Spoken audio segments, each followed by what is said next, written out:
And now I'm going to hand over to Paul Sandra Jackson from the New Economics Foundation. New Economics Foundation, for anyone that aren't familiar with their work, is the UK's leading think and do tank.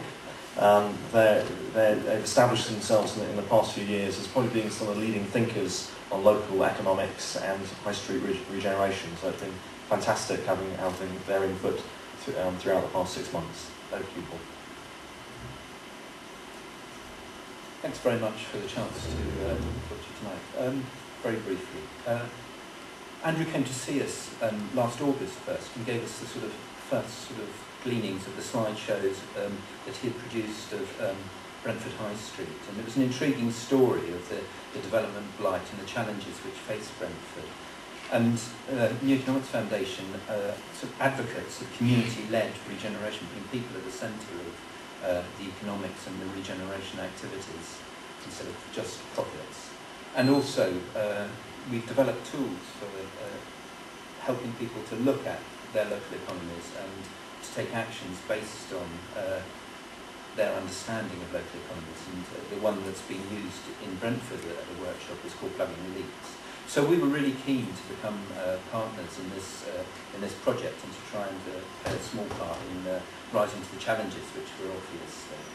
And we believe that what's really ignored so frequently in the way that regeneration and development happens is the knowledge, skills and passion that are just there in the local community. And I think the common theme tonight is just the extraordinary extent to which this last 6 months has shown and proved that to be the case, that there's a huge reservoir of knowledge and commitment from people within the community. They don't need outside experts, they're their own experts in this community, and they've done an absolutely fantastic job in producing this draft report on a tiny resource and just with a huge amount of volunteering. And it's produced a well-researched document that covers an amazing range of topics. And David and Goliath come to mind when you think about the forces that this organisation, this group of people have had against the forces that conventionally go with development and which developers have access to. So all power to the slingshot of David in that one.